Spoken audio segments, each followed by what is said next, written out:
natin ng garlic, minced garlic. Sa isang lalagyan. Tables of mustard. Ito na ako, isang tablespoon.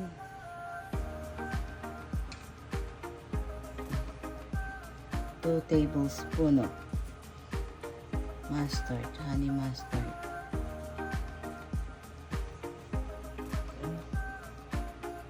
And then extra virgin olive oil. 2 tablespoon.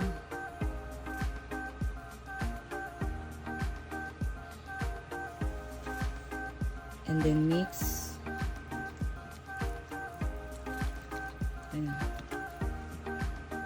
Lagyan po natin ng lemon to para maalis yung lansa ng salmon.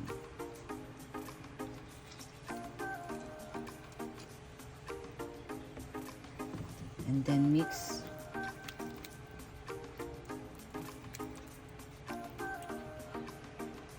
Ito po yung salmon. Lagyan natin ng paminta.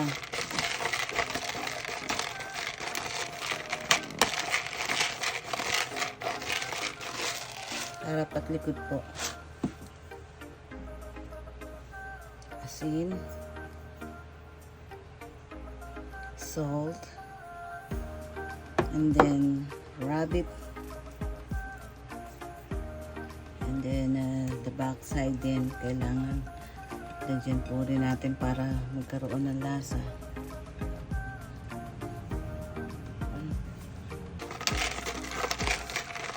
Yung likod din po lagyan natin ng pepper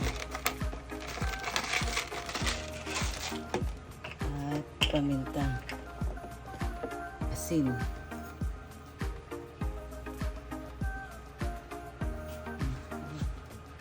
Lagyan po natin ng konting oil yung baking pan para hindi dumikit ang salmon.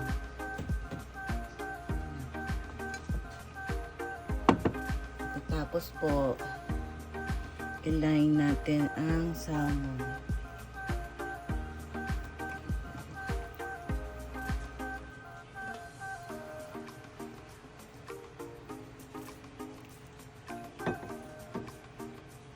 Ayan. Naka-line na siya. Ito lang ang saktong lalagyan.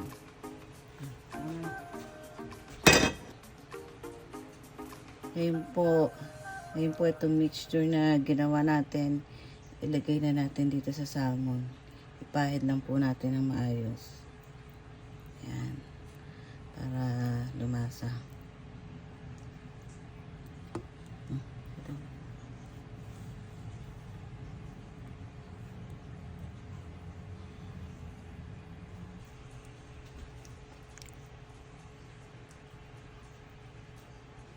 Ayan po, pahira natin lahat.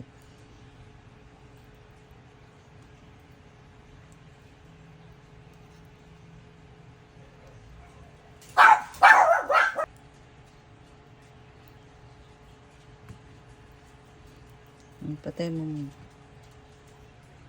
Ito po, nalagyan ko na ng garlic yung buong salmon.